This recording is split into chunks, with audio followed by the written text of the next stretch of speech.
सत श्री अकाल। पंजाबी रेडियो ते पंजाबी टीवी यूएसए वेखना तुसी शुरू कर चुके हो। बीते समय दौरान दिलजीत दोसांझ की अदाकारी दे नाल एक फिल्म बनती है जिसका नाम सी पंजाब 95। ये फिल्म आधारित सी शहीद भाई जसवंत सिंह खालड़ा होना दी जीवनी दे उपर, जिस दे विच कई तत्थ कई सारियां अजिहियां कहानियां निकल के सामने आउणियां सी, क्योंकि निर्मातावां दा कहना है कि ये फिल्म जिहड़ी है ये पूरे तरीके दे नाल सच्चाई ते आधारित ते बहुत सारियां गवाहियां दे बाद तैयार की गई है।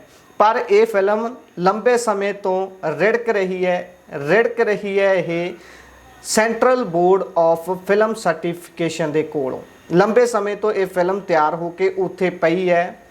निर्मातावां ने पैसा लगा दिता, दिलजीत दोसांझ वर्गे अते कई होर एक्टरां ने इस दे विच एक्टिंग कर दी। सारी भूमिका इन्हां दी खत्म हो गई, पर जिहड़ी भूमिका सरकारी इस एजेंसी दी या कह लो सरकारी संस्था दी बनती सी, उस संस्था दे वलों लगातार इस नूं रोक के रखिया होया है। ते इस दी गल अज असीं इस लई कर रहे हां क्योंकि पंजाब 95 नाम की इस फिल्म नूं हुण एक बार मुड़ तो झटका लग्या है। झटका किस तरीके नाल लग्या है, इस फिल्म नूं लैके एक बार मुड़ तो समीक्षा दे लई देखिया जांदा है central board of film certification दे वलों। अते हुण उन्हां ने कुछ तजवीज़ां दित्तियां ने, कुछ गल्लां इस फिल्म नूं लैके आखियां ने। की ने वो गल्लां तुसी भी सुनो ते इस तो बाद तुसी कमेंट बॉक्स दे विच अपनी राय जरूर दिओ कि की तुसी इस सारियां जो भी उन्हां दे वलों गल्लां आखियां गईयां ने जां तजवीज़ां भी 2-3 रखियां गईयां ने,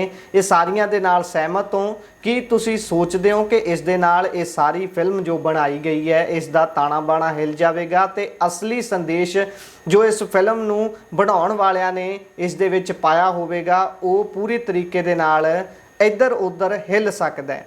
पहली तजवीज़ जो central board of film certification दे वलों पाई गई है वो है इस फिल्म दे विच लगण वाले कट। बीते समय दौरान भी खबर ने चर्चा फड़ी सी, जिस दे विच इस फिल्म नूं 85 कट लाउण दी गल आखी गई सी। 85 कट इस फिल्म दे विच लगाउण दे लई central board of film certification दे वलों कहा गया सी। 85 कट थोड़े नहीं होंदे, बहुत ज़्यादा होंदे ने, जिस दे नाल फिल्म का असली उद्देश्य मंतव भी हिल सकता है या फिर कई बार वो फिल्म एक गलत संदेश या गलत पासे वाल भी जा सकती होंदी है जेकर वो निर्मातावां दे बनाए गए एक संदेश के रूप दे विच जाण दी बजाय 85 कट लगण तो बाद पूरी हिल जुल जाएगी। पर हुण इस फिल्म दे विच 120 तो वध कट लाउण दी गल central board of film certification दे वलों आखी गई है ते नाल दी नाल इस फिल्म नूं नाम बदल देण दी भी तजवीज़ उन्हां दे वलों कीती गई है। Central board of film certification का कहना है कि इस दा नाम पंजाब 95 की जगह सतलुज रख दिता जाए।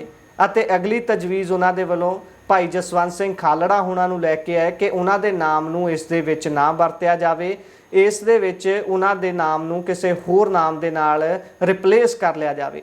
ਅਤੇ अगली तजवीज़ उन्हां दे वलों ये है कि इस फिल्म नूं एक बायोपिक वांग पेश ना किया जाए, भाव जीवनी वांग पेश ना किया जाए, इसनूं सिर्फ कहानी का रूप ही रखा जाए ताकि लोग इस नूं देखण तो बाद ना भड़कण।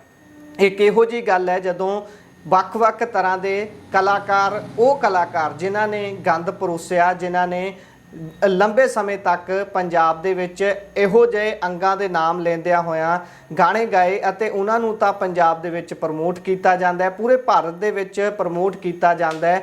ਲੱਖਾਂ ਕਰੋੜਾਂ ਉਹ ਫਿਲਮਾਂ ਕਮਾਉਂਦੀਆਂ ਨੇ, ਉਹਨਾਂ ਦੇ ਉੱਪਰ ਕਿਸੇ ਤਰੀਕੇ ਦੀ ਸੈਂਸਰਸ਼ਿਪ ਜਾਂ ਕੋਈ ਕੱਟ ਲਗਾਉਣ ਦੀ ਗੱਲ ਨਹੀਂ ਆਖੀ ਜਾਂਦੀ। ਪਰ ਜਦੋਂ ਕਿਸੇ ਸ਼ਹੀਦ ਨੂੰ ਲੈ ਕੇ ਕੋਈ ਫਿਲਮ ਬਣਦੀ ਹੈ, ਜਦੋਂ ਕਿਸੇ ਸਿੱਖਾਂ ਦੇ ਇੱਕ ਨਾਇਕ ਨੂੰ ਲੈ ਕੇ ਫਿਲਮ ਬਣਦੀ ਹੈ ਤਾਂ ਉਸ ਦੇ ਵਿੱਚ ਕੱਟ ਲਗਾਉਣ ਦੀਆਂ ਤਜਵੀਜ਼ਾਂ ਕਿਉਂ ਯਾਦ ਆ ਜਾਂਦੀਆਂ ਨੇ central board of film certification ਨੂੰ। ਹੋ ਸਕਦਾ ਹੈ ਕੁਝ ਕਮੀਆਂ ਹੋਣ, ਕੁਝ ਖਾਮੀਆਂ ਹੋ ਸਕਦੀਆਂ ਨੇ, पर की वो इन्ने वड्डे पद्धर ते होणगियां कि इन्ने लंबे समय तक फिल्म नूं रोक के रखना पवे ते लगातार उसकी समीक्षा कर करके उस दे विच कट्टां दी गिणती लगातार वधाउण दीयां तजवीज़ां पेश हुंदियां रहण।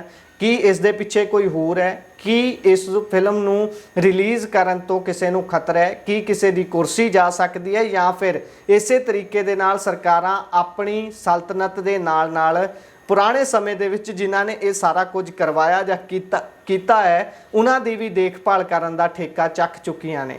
ਕਿ ਆਮ ਸਧਾਰਨ ਵਿਅਕਤੀ ਇਹ ਜਾਣਨ ਦਾ ਹੱਕਦਾਰ ਨਹੀਂ ਹੈ ਕਿ ਬੀਤੇ ਸਮੇਂ ਦੇ ਦੌਰਾਨ ਕੀ ਕੁਝ ਹੋਇਆ ਹੈ? ਅਸੀਂ ਨਾ ਤਾਂ ਫਿਲਮ ਦੀ ਪ੍ਰਮੋਸ਼ਨ ਕਰ ਰਹੇ ਹਾਂ ਤੇ ਨਾ ਹੀ ਇਸ ਚੀਜ਼ ਦੇ ਹੱਕ ਦੇ ਵਿੱਚ ਹਾਂ, ਪਰ ਜੇਕਰ ਕਿਸੇ ਚੀਜ਼ ਨੂੰ ਲੈ ਕੇ ਕੋਈ ਫਿਲਮ ਬਣਦੀ ਹੈ ਤਾਂ ਉਸ ਨੂੰ ਵੱਡੇ ਪਰਦੇ ਤੇ ਆਉਣ ਦੇਣ ਤੋਂ ਰੋਕਣਾ ਵੀ ਕੋਈ ਹੱਲ ਨਹੀਂ ਹੈ। ਜਿਸ ਤਰੀਕੇ ਦੇ ਨਾਲ ਬੀਤੇ ਸਮੇਂ ਦੇ ਵਿੱਚ ਜੇ ਫਿਲਮਾਂ ਦਾ ਨਾਮ ਲਈਏ, ਚਮਕੀਲਾ ਫਿਲਮ ਨੂੰ ਬਹੁਤ ਵੱਡੇ ਪੱਧਰ ਤੇ ਉਭਾਰਿਆ ਗਿਆ, ਜਿਸ ਦੇ ਵਿੱਚ ਇੱਕ ਪੰਜਾਬ ਦਾ ਕਲਾਕਾਰ ਅਤੇ ਉਸ ਦੀ ਜੀਵਨੀ ਦਰਸਾਈ ਗਈ ਕਿ ਉਸ ਦੀ ਬਹੁਤ ਵੱਡੀ ਦੇਣ ਸੀ ਸਮਾਜ ਨੂੰ, ਜਿਹੜਾ ਉਸ ਨੂੰ ਐਡੇ ਵੱਡੇ ਪੱਧਰ ਤੇ ਪ੍ਰਮੋਟ ਕੀਤਾ ਗਿਆ। ਪਰ ਇਸ ਫਿਲਮ ਦੇ ਉੱਪਰ ਲਗਾਤਾਰ ਕੱਟ ਅਤੇ ਲਗਾਤਾਰ ਤਲਵਾਰ ਲਮਕ ਰਹੀ ਹੈ ਕਿ ਕੀ ਇਹ ਰਿਲੀਜ਼ ਹੋਵੇਗੀ ਜਾਂ ਫਿਰ ਨਹੀਂ। ਦੂਸਰੇ ਪਾਸੇ ਕਸ਼ਮੀਰ ਫਾਈਲਸ ਵਰਗੀ ਫਿਲਮ ਤਿਆਰ ਹੁੰਦੀ ਹੈ ਤੇ ਉਸ ਨੂੰ ਬਹੁਤ ਵੱਡੇ ਪੱਧਰ ਤੇ ਪ੍ਰਚਾਰਿਆ ਜਾਂਦਾ ਹੈ। ਗੱਡੀਆਂ, ਬੱਸਾਂ, ਟਰੱਕ ਭਰ ਕੇ ਲੋਕ ਜਾਂਦੇ ਨੇ ਉਸ ਫਿਲਮ ਨੂੰ ਦੇਖਣ ਦੇ ਲਈ, ਜਾਂਦੇ ਨਹੀਂ ਲਿਜਾਏ ਜਾਂਦੇ ਨੇ। ਸੋ ਉਸੇ ਹੀ ਦੂਸਰੇ ਪਾਸੇ ਜਦੋਂ ਅਜਿਹੀ ਫਿਲਮ ਆਉਂਦੀ ਹੈ ਤਾਂ ਇਸ ਦੇ ਉੱਪਰ ਕੱਟਾਂ ਦਾ ਮੀਂਹ ਪੈ ਜਾਂਦਾ ਹੈ। ਉਸ ਤੋਂ ਅਗਲੀ ਗੱਲ ਜਿਹੜੀ central board of film certification ਦੇ ਵੱਲੋਂ ਆਖੀ ਗਈ ਹੈ ਕਿ ਕਿਸੇ ਵੀ ਤਰੀਕੇ ਦੇ ਨਾਲ ਸ਼੍ਰੀ ਗੁਰੂ ਗ੍ਰੰਥ ਸਾਹਿਬ ਜੀ ਦੇ ਜਿਹੜੇ ਸੀਨ ਨੇ ਉਹ ਇਸ ਫਿਲਮ ਦੇ ਵਿੱਚ ਨਹੀਂ ਵਰਤਣੇ, ਅਤੇ ਨਾਲ ਦੀ ਨਾਲ ਅਗਲੀ ਗੱਲ ਆਖੀ ਗਈ ਹੈ ਕਿ ਇਸ ਦੇ ਵਿੱਚ ਪੰਜਾਬ ਜਾਂ ਫਿਰ ਤਰਨਤਾਰਨ ਸ਼ਹਿਰ ਦੇ ਜਿਹੜੇ ਜ਼ਿਕਰ ਨੇ ਉਹਨਾਂ ਨੂੰ ਵੀ ਸਿੱਧੇ ਤੌਰ ਤੇ ਪੇਸ਼ ਨਹੀਂ ਕੀਤਾ ਜਾ ਸਕਦਾ। ਉਸ ਤੋਂ ਬਾਅਦ ਕੁਝ ਹਵਾਲੇ ਨੇ ਅਮਰੀਕਾ ਅਤੇ ਕੈਨੇਡਾ ਅਤੇ UK ਦੇ, ਜਿਨ੍ਹਾਂ ਨੂੰ ਗਲਤ ਮੰਨਦਿਆਂ ਹੋਇਆ ਇਹ ਕਿਹਾ ਗਿਆ ਹੈ central board of film certification ਦੇ ਵੱਲੋਂ ਕਿ ਇਹ ਵੀ ਇਸ ਦੇ ਵਿੱਚ ਨਹੀਂ ਹੋਣੇ ਚਾਹੀਦੇ, ਇਹ ਵੀ ਗਲਤ ਨੇ। ਸੋ ਇਹ ਸਾਰੀਆਂ ਗੱਲਾਂ ਜਦੋਂ ਪੇਸ਼ ਹੋਈਆਂ ਨੇ ਉਸ ਤੋਂ ਬਾਅਦ ਫਿਲਮ ਨਿਰਮਾਤਾਵਾਂ ਦਾ ਵੀ ਬਿਆਨ ਸਾਹਮਣੇ ਆਇਆ ਹੈ। ਉਹਨਾਂ ਦਾ ਕਹਿਣਾ ਹੈ ਕਿ ਇਹ ਫਿਲਮ ਸੱਚੀਆਂ ਗਵਾਹੀਆਂ ਅਤੇ ਬਹੁਤ ਸਾਰੇ ਤੱਥਾਂ ਤੇ ਆਧਾਰਿਤ ਰੱਖ ਕੇ ਬਣਾਈ ਗਈ ਹੈ, ਇਸ ਦੇ ਵਿੱਚ ਕੁਝ ਵੀ ਗਲਤ ਨਹੀਂ ਹੈ। ਉਹਨਾਂ ਦਾ ਇਹ ਸਾਰੀ ਜੋ ਵੀ central board of film certification ਦੇ ਵੱਲੋਂ ਇਹ ਗੱਲਾਂ ਆਖੀਆਂ ਗਈਆਂ ਨੇ ਇਹਨਾਂ ਦਾ